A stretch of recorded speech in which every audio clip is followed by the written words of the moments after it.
মাধব ঝরঝর করে কাঁদছে আর বলছেন, কলঙ্ক দিচ্ছ কেন আমার? কেন কলঙ্কের অধ্যায় রচনা করছো? আমি নরদেহে, তুমি সচ্চিদানন্দ বিগ্রহ, তুমি কেন আমার মলমূত্র পরিষ্কার করছো?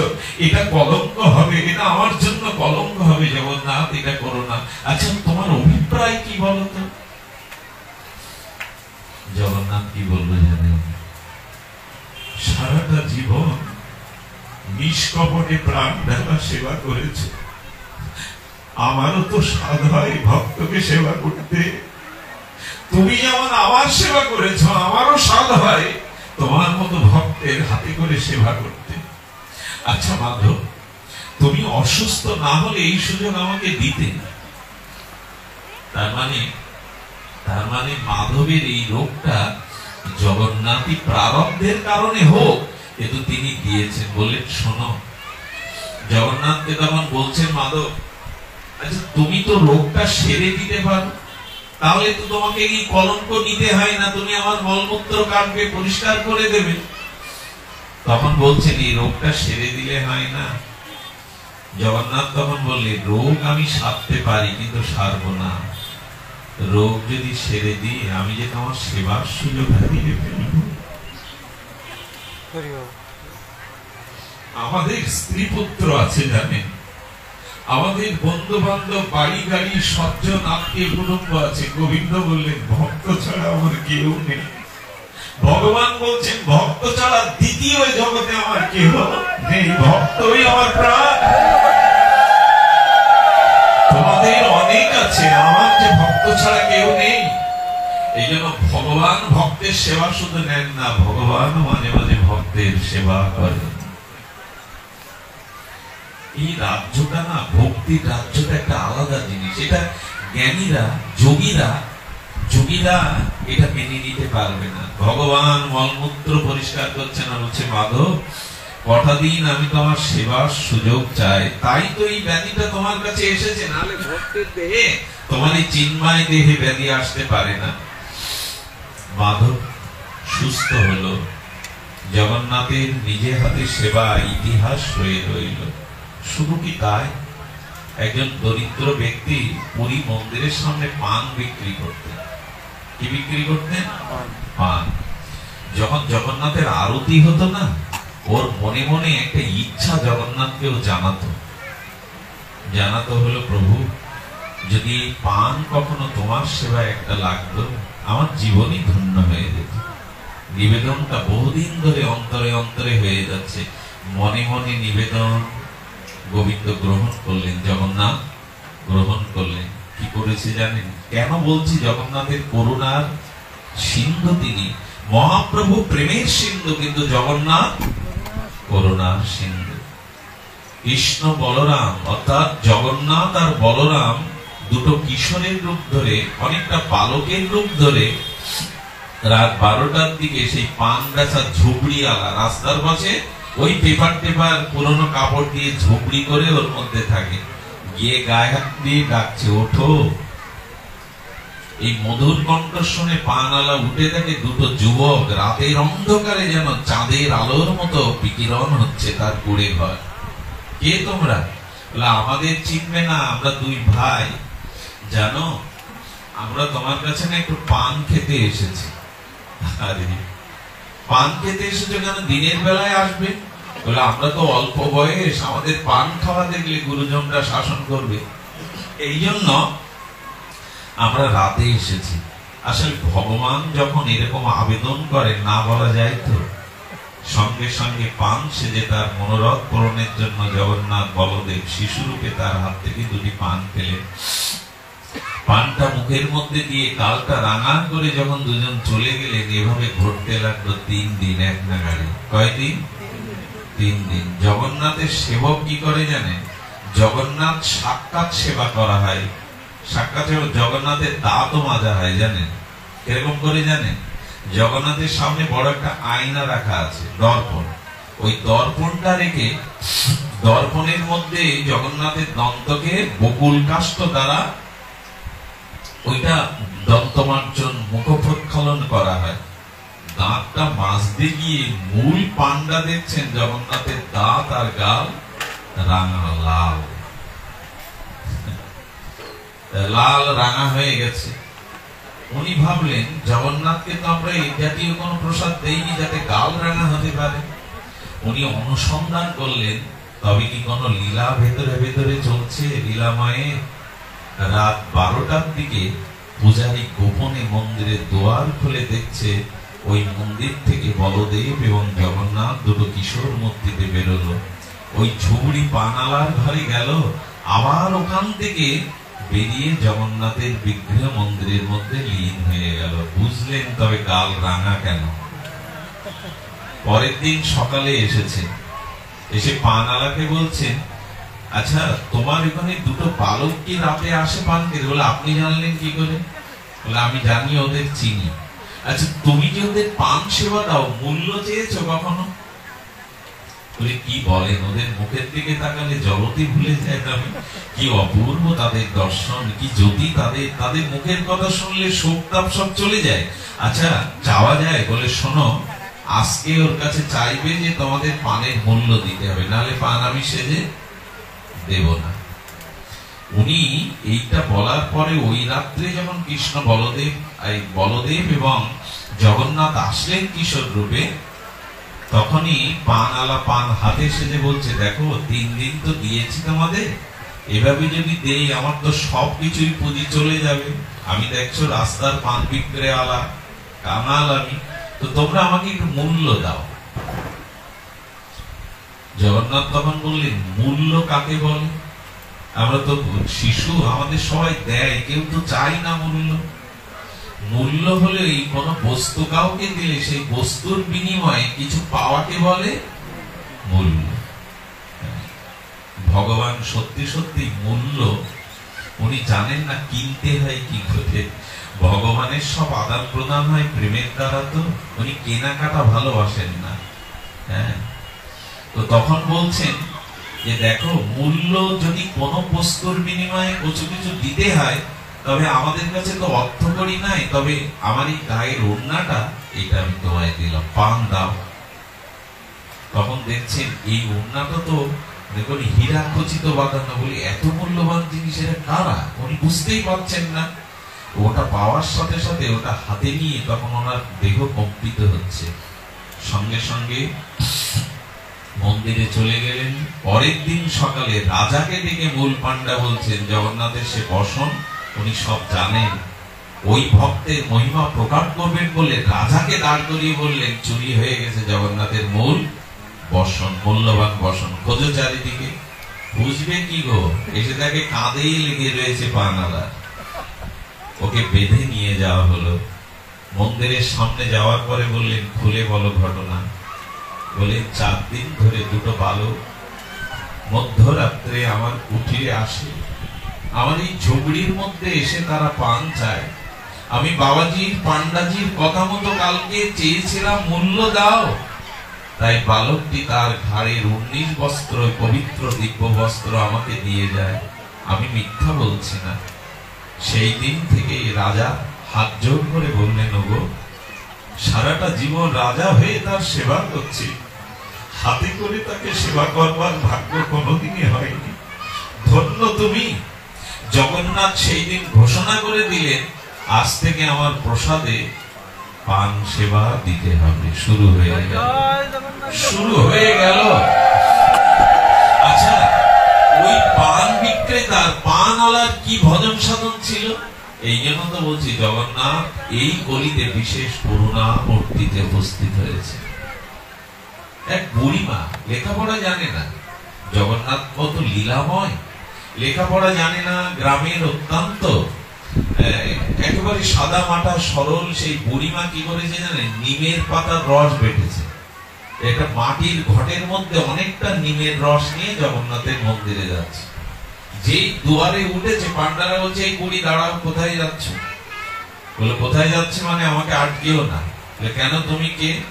বললো আমার ছেলের চাকর তোমরা সব। মনে করছে কোনো উন্মাদ মনে হয়। তোমার ছেলের চাকর মানে? বলে হ্যাঁ, তোমরা আমার ছেলের সেবা করো। আমার ছেলে ওই জগন্নাথ রাজাধিরাজ। কত বড় দৃঢ় বিশ্বাস। তোমরা তার সেবা করো, তো তোমরা আমাকে আটকাতে পারো না, ছেলের কাছে যেতে দাও। ছেলের কাছে কি করতে যাবেন? বলে দেখো তোমরা তাকে 18 বার ভোগ লাগাও, 56 ব্যঞ্জন ঘৃত অন্ন খাওয়াও, ওর পেটে আমাশা হতে পারে, তাই একটু তিতো খাওয়ালে ওর পেটটা ভালো। কি বুদ্ধি, কি সরল বুদ্ধি! ভগবানের পেট খারাপ হয়? উনি কি রক্ত মাংসের তত্ত্ব, সচ্চিদানন্দ পূর্ণ স্বরূপ, বিভু তত্ত্ব, কিন্তু ওনার মনে ভাবে 18 বার ভোগ লাগানো হয়, 56 ব্যঞ্জন দেওয়া হয়, পুষ্পান্ন ঘৃত অন্ন দেওয়া হয়, ওনার মনে পেটের দোষ হতে পারে, এইটি পাওয়ালে ও সুস্থ থাকবে। তাই আমি নিমের রস প্রতিদিন একটু করে দিয়ে যাব আমার ছেলেকে, তোমরা ছেড়ে দাও।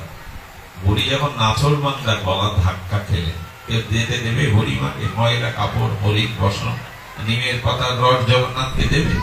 যেই ধাক্কা খেলেন, ধুলাতে পড়ে গিয়ে জগন্নাথের দিকে তাকিয়ে বলছে, ও গরিব বলে, কাল বলে, ছেঁড়া কাপড় পরে অধিকার নেই? তবে তোমার নাম কে দিয়েছে? জগন্নাথ। জগন্নাথ মানে তো আমি অনাথ না? তুমি যদি নাথ হও, আমিও তো তোমার। কেন আমাকে গলা ধাক্কা খাতেই হচ্ছে তোমার মন্দিরের শহরে? তবে শোনো, এই নিমের পাতার রস আমার হাত থেকে চেয়ে যতক্ষণ না পাবে, আমি এখানেই মুখ বুজে পড়ে মরে থাকবো, উঠবো না। সন্ধ্যাবেলায় জগন্নাথ পূজারীকে আদেশ করছেন, যাও বুড়িমাকে স্নান করা, তার হাতে নিমের পাতার রস আজ থেকে একদিন না, আমার প্রতিদিন প্রসাদে এটা লাগাবে।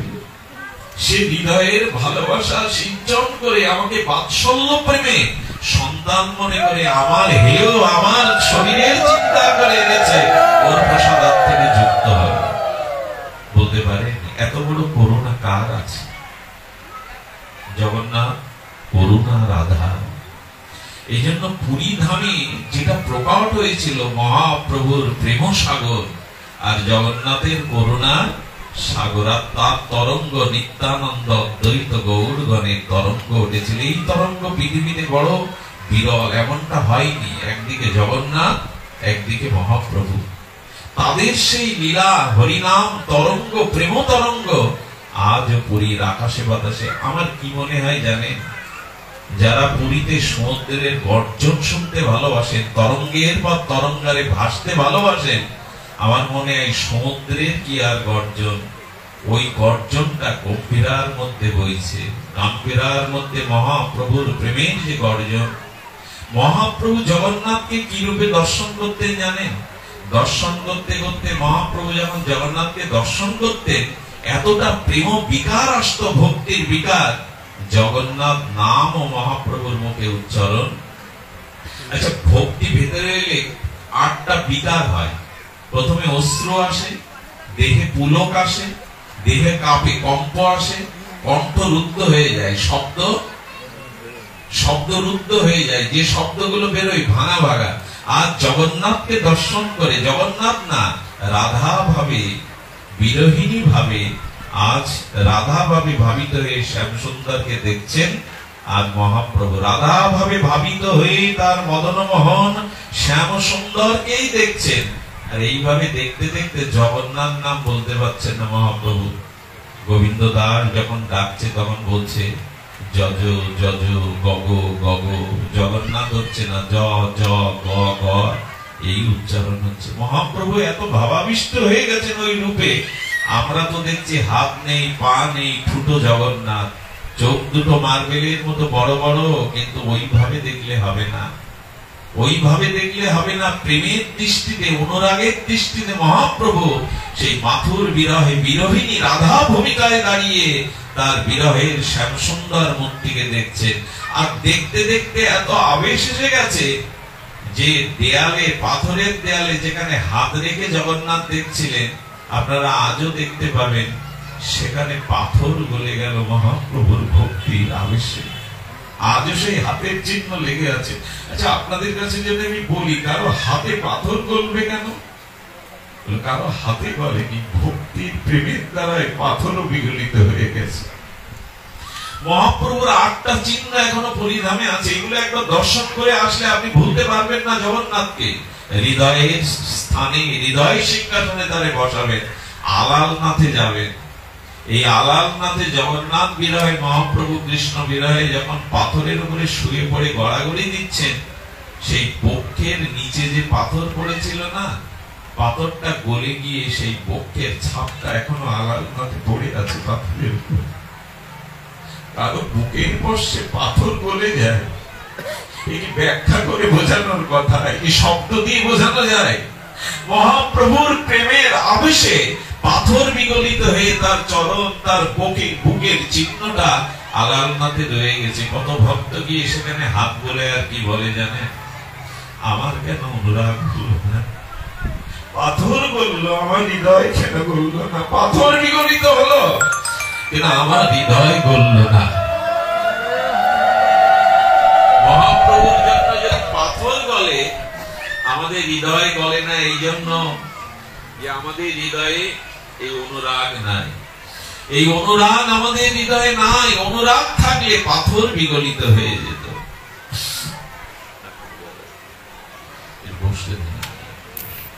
পাথর বিগলিত হয়ে যেত।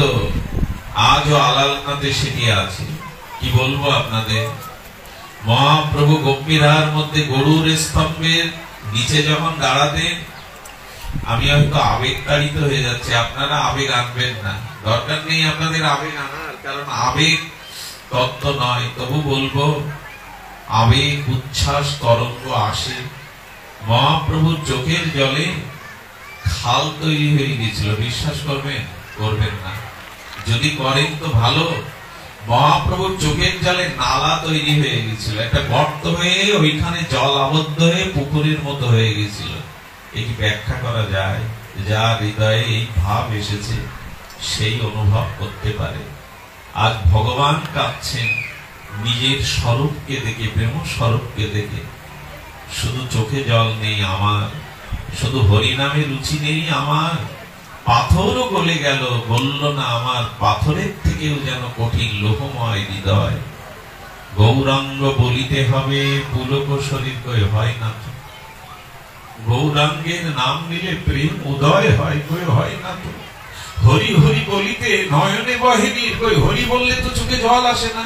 টাকার জন্য কাঁদি, রোগ শোকের জন্য কাঁদি, বিপদ আপদের জন্য কাঁদি, কৃষ্ণ বলে তো কাঁদা হলো না।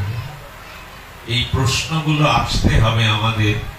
জগন্নাথ তো রয়েছেন, কৃপা কেন হচ্ছে না? সেই কৃপা না হওয়ার কারণটা বলেই আজকে পাঠ বিশ্রাম করি।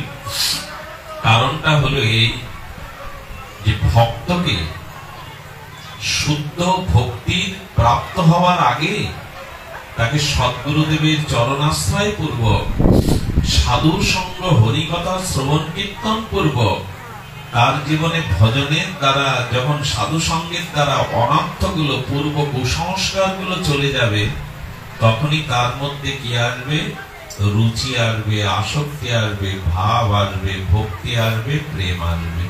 তাহলে প্রথমে দরকার এই হৃদয় যে ময়লা, কামনা, বাসনা, ভোগ, লালসা, এই যে ময়লাটা আছে, এইটাকে মার্জন করা। এইটা মার্জন করে চিত্ত শুদ্ধ না হলে যেসব কথা শ্রবণ করছি, এ কথার মহিমা কখনো হৃদয়ে বিকশিত হবে না।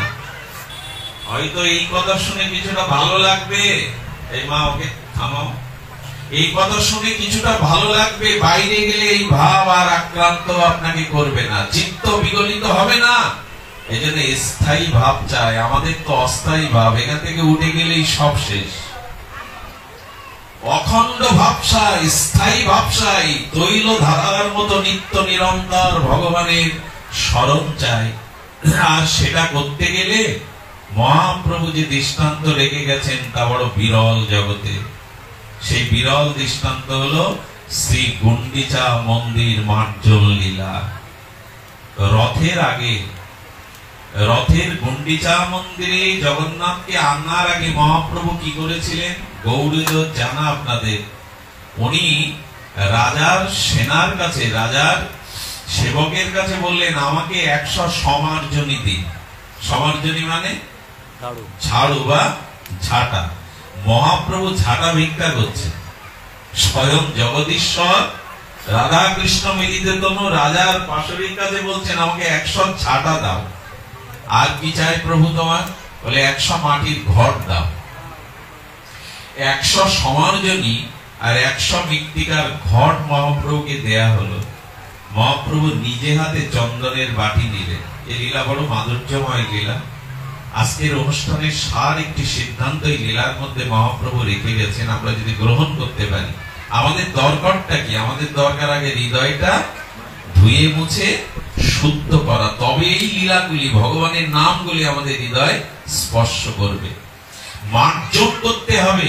আচ্ছা, এই মন্দিরে যেদিন জগন্নাথ আসবে তার আগে মন্দিরটা পরিষ্কার করা হয়নি কি? অবশ্যই হয়েছে। তা আমার হৃদয় মন্দিরে যদি ভগবানকে সিংহাসনে বসাতে চাই, এটা পরিষ্কার করার অপেক্ষা আছে কিনা? অবশ্যই আছে। আজকে এখানে আসার কারণ ওই আপনার আমার একটাই কারণ, হরি কথা এক বিন্দু প্রেমাশ্রু দ্বারা, হরি কথা শ্রবণ কীর্তন দ্বারা, প্রসাদের দ্বারা, ভক্ত দর্শনে স্পর্শনের দ্বারা, ভক্তের চরণ ধুলি দ্বারা যাতে আমার হৃদয়টা নির্মল হয়, শুদ্ধ হয়। কত জন্মের আবর্জনা লেগে আছে, কত জন্মের কামনা বাসনা এই চিত্তকে দূষিত করে দিয়েছে।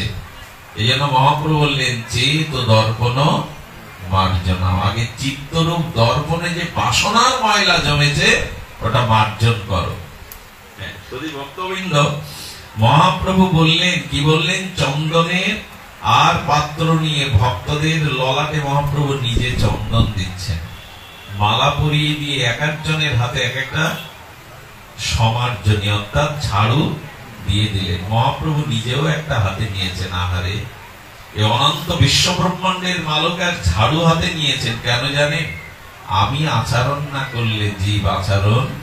এই যুগে কেউ কারো উপদেশ মানবে না, কেউ কারো উপদেশ নেবে না। যদি কোন সাধু মহাত্মা নিজের চরিত্রে আচরণ করে, তারই প্রভাব পড়বে অন্যের উপরে। মুখের কথায় এই যুগে কারো উপর কারো প্রভাব পড়ে না, পড়ে আচরণের উপরে। মহাপ্রভু আপনি আচরণ করে শেখাচ্ছেন কি করে নিজের ময়লা দূর করতে হয়। প্রভু বললেন চলো আজ গুন্ডিচা মন্দির মার্জন হবে। সগৌর সাথীদের নিয়ে আজ এসে বললেন, প্রথমে বালুগুলো, ঝিল কাকড়গুলো, বালিগুলো তোমরা ঝাড়ু দিয়ে পরিষ্কার করো। ঝাড়ু দুইবার দিলেন। দিতে দিতে মহাপ্রভু বলছেন, এই যে বালুগুলো ঝিলগুলো হয়েছে, এগুলো সবাই এক করে দেখাও কে বেশি বালু পরিষ্কার করেছে, কাকড় পরিষ্কার করেছে, তাকে আমি পুরস্কার দেব।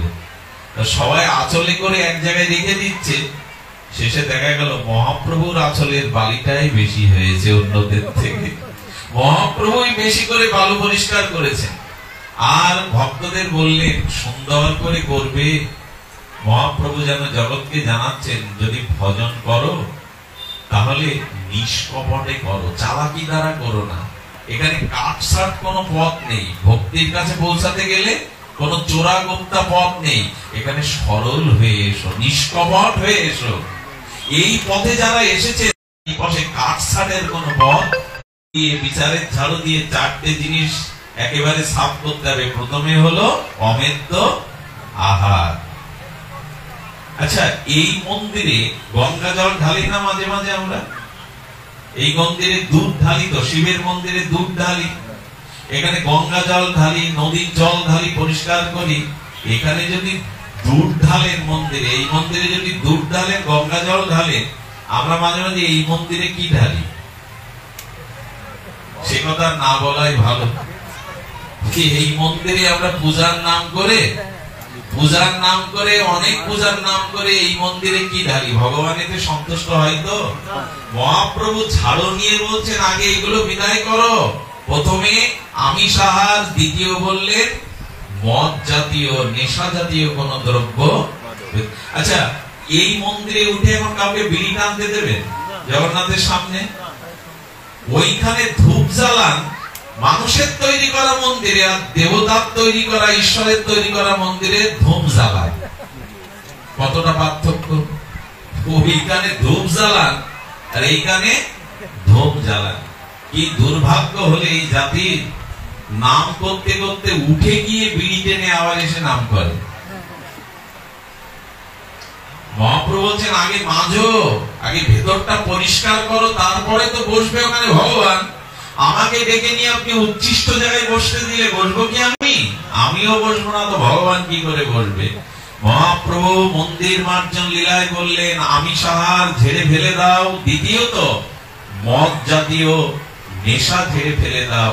দ্বিতীয়ত কি বললেন, এই জাতীয় যে নেশাগুলি আছে, কি বলবো, হিন্দু সমাজের শ্মশানেও যদি বাপ মা মরে গেলে মদ দিতে হয়, কালী পুজোয় গাঁজা দিয়ে যদি ওটা প্রসাদ করে খেতে হয়, এই জাতির দুর্দশার কথা কোথায় নামবে? পৃথিবীতে কোথাও যদি কোন শাস্ত্রে দেখাতে পারেন যে শিব পূজায় গাঁজা লাগে, আমি এই পাঠ ছেড়ে দিয়ে আপনার বাথরুম পরিষ্কার করব সারা জীবন, ওখানে সিদ্ধি কথা আছে। সিদ্ধি মানে গাঁজা না, ভগবান শঙ্কর এটা নিতে পারে না। এখন তো এক মোড়া গাঁজা থাকলেও পুলিশ ধরে নিয়ে যায়, যায় না? এটা অবৈধ কিনা? তো অবৈধ জিনিস দেবতার নাম করে চালাচ্ছেন কেন? নেশা, মদ, আর যে জিনিসটা এখন ধ্বংস করে দিচ্ছে সমাজ উঠতি বয়সে, সেটা হলো অনলাইনে জুয়া। এটাই ঝেঁটিয়ে বিদায় করতে বলেছেন ভাগবত। জুয়া খেলাকে সর্বদা বর্জন করো। সাবধান আছেন তো ছেলে মেয়েদের কাছ থেকে? এতে করে সব লোপাট হয়ে যাচ্ছে। কোথায় যে অভিশাপ আমাদের ঘিরে ধরছে, অনলাইনে জুয়া, কত পরিবার, কত মন। আমার গ্রামের পাশে একজন আত্মহত্যা করলো, পিতা ঋণ করে ছেলেকে পুলিশের চাকরির জন্য টাকা দিয়েছিল, সেই ছেলে অনলাইনে জুয়া খেলতে গিয়ে যেমন সব হারালো, বাবা আত্মহত্যা করা ছাড়া তার পথ নাই। আমি অনুরোধ করব যারা যুবক আছেন, যারা এখানে বাবাজিরা আছেন, এই চারটি জিনিস জীবন থেকে তাড়ান। আমিষ আহার, আর সমস্ত জুয়া এবং মদ জাতীয় নেশা, আর তাস পাশা, এইগুলিকে মহাপ্রভু ঝাড়ু দিতে বলেছেন। এটা আমার কথা না, ভাগবতের কথা। ভাগবতের প্রথমেই সুখদেব গোস্বামী বলেছেন এই চারটি জিনিস বর্জন না করলে শুদ্ধ ভক্তি হবে না। আরেকটি জিনিস কি? আরেকটা হলো অবৈধ স্ত্রী সঙ্গ, পর স্ত্রীকে মাতৃজ্ঞান না করা, পর স্ত্রীর প্রতি আসক্তি হওয়া। মহাপ্রভু ঝাড়ু হাতে নিয়ে বললেন এই চারটি বিদায় করো, তবে তোমার ভিতরে জগন্নাথ স্থাপিত হবে। অনেকেই মনে যদি কষ্ট পেয়ে থাকেন ক্ষমা চাইছি, উপায় নাই, ভাগবতেরই কথা। মন্দ সুমন্দ মহ, আমাদের মন্দ ভাগ্য যে এই চারটে জিনিস আমরা জেনে শুনেও ত্যাগ করতে পারছি না।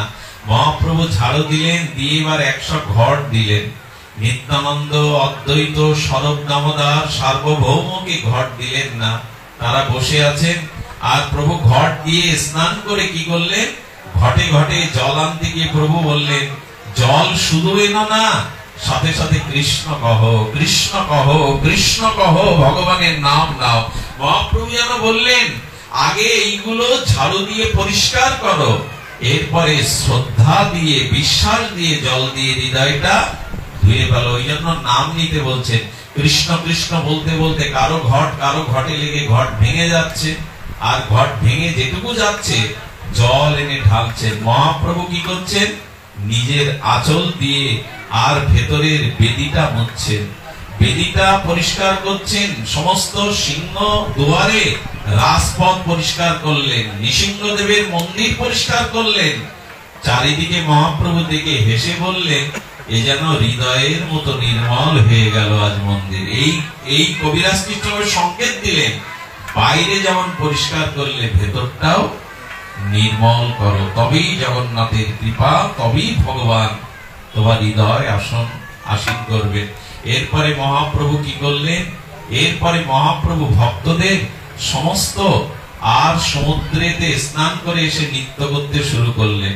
গোপাল বলে আচার্য দেবের তনায় নৃত্য করছিল। এই নৃত্য করতে করতে পড়ে গিয়ে আর দম নেই, নিঃশ্বাস নেই, সবাই কাঁদছে, প্রভু বুঝি প্রাণ ত্যাগ করেছে। মহাপ্রভু বললেন, নামে কারো প্রাণ নেয় না। মহাপ্রভু বুকে হাত দিয়ে বলছে, গোপাল ওঠো, কৃষ্ণ বলো। যেই বলেছে গোপাল উঠে দাঁড়িয়ে আবার কৃষ্ণ কৃষ্ণ বলে নৃত্য করতে শুরু করলো। মহাপ্রভু বললেন, যদি কেউ জগতে নিদ্রিত হয়ে থাকো, অজ্ঞানে আধারে পড়ে থাকো, ভগবানের নাম নাও, নামই তোমাকে জাগাবে, নামই তোমাকে আবার তুলবে। গোপাল নৃত্য করতে লাগলো। টোটায় মহাপ্রভু বসলেন, 500 ভক্ত একত্রিত হয়ে গেল। কাশী মিশ্র প্রসাদ আনলেন জগন্নাথে। সব ভক্তদের যখন প্রসাদ দিচ্ছেন, মহাপ্রভু কি বলছেন জানেন? আমাকে লাবড়া দাও, আর ক্ষীর মাখন পিঠা যা আছে ভক্তদের দাও। লাবড়া কারে বলে? 4-5 রকম সবজি মিলে যেটা তৈরি হয়। মহাপ্রভু বলেন, ওটা আমায় দাও, আর ভক্তদের পিঠা পায়েস পরমান্ন দাও। ভক্তদের সেবার জন্য গৌর হরি বড় ব্যাকুল। একজন কেবল সেবা না নিয়ে বাইরে দাঁড়িয়ে আছে, গেটের বাইরে। কে জানে? আহা, এই কথা শুনে যদি দন্য না হয় তবে খুব দুঃখ পাবো। সবার গেটের পাশে, গেটের বাইরে দাঁড়িয়ে আছে নামাচার্য হরিদাস ঠাকুর। উনিও মন্দির মার্জন করেছেন, উনিও মন্দির মার্জন করেছেন। আর করে কি করেছেন জানেন? ওই ভক্তদের চরণ ধোয়া জল যা গড়িয়ে গড়িয়ে বাইরে পড়েছে, ওই অঞ্জলি করে পান করেছে হরিদাস। ভক্তের চরণ জল না করলে তো প্রেম হবে না। হরিদাসকে ডাকছেন মহাপ্রভু, হরিদাস কাছে এসো। কানে হাত দিয়ে মাথা নত করে হরিদাস পেছনে এসে দাঁড়িয়েছে। প্রভু, হরিদাস তুমি বসে প্রসাদ পাও। প্রভু, সে যোগ্যতা তো আমার নাই। প্রভু, পামর আমি, নিচু করে জন্ম আমার, আমি ভক্তদের মধ্যে বসে প্রসাদ পাবো, এ যোগ্যতা আমার কোন জন্মেই হবে না। ব্রহ্মা যদি এই দন্য দেখায়, আপনার আমার অভিমান মানায়? আপনার আমার বড়ত্ব মানায়? হরিদাস বললেন, প্রভু ভক্তদের মাঝে বসবার। মহাপ্রভু দ্বিতীয়বার প্রতিবাদ করলেন না, জগৎকে যেন বলছে, দেখো দন্য কাকে বলে। হরিদাস বললেন, হরিদাস প্রসাদ পাবে না। বললে, প্রভু বাইরে দাঁড়ায়, আমার জায়গা তো বাইরে। যখন সবার সেবা হয়ে যাবে, প্রভু গোবিন্দ দাস যদি তোমার উচ্ছিষ্ট প্রসাদ অমৃত একটু দেয়, তবে পাবো। এই হলো ভক্তের দন্য, এই হলো বিনয়। যার দন্য নেই তার কাছে প্রেম দেখা দিতে পারে না, হরিনাম কার্যকারী হয় না। এই দন্যটা জবাব, আমি বড়, আমি শ্রেষ্ঠ, আমি বক্তা, আমি গায়ক, আমি অমুক তমুক। এই করেই তো গেল আমাদের ধর্মটা, এই করেই গেল দলাদলি ভেদ। আর আমার বড় পদ চাই, আমার বড় সম্মান চাই।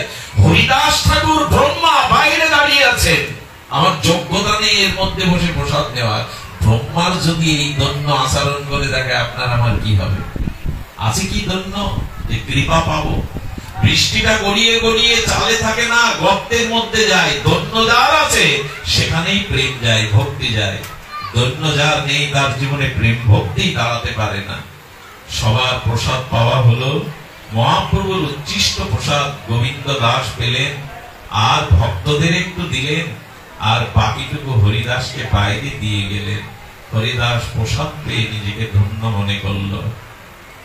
এমনি করে দন্যের, হরিনামের, করুণার এই জগন্নাথের মহিমা দীর্ঘ প্রায় 2 ঘন্টা অতিক্রান্ত করে যে কথা বলার চেষ্টা করেছি, তার একটাই কেবল উদ্দেশ্য, অনুষ্ঠান মাত্র যেন সার না হয়, হই হুল্লোর ভিড় ভাট্টাই যেন সার না হয়। এই চিত্ত নির্মল করে যাতে একটু ভগবানের ভজন হয়, সেদিকেই আমাদের লক্ষ্য দেওয়া উচিত।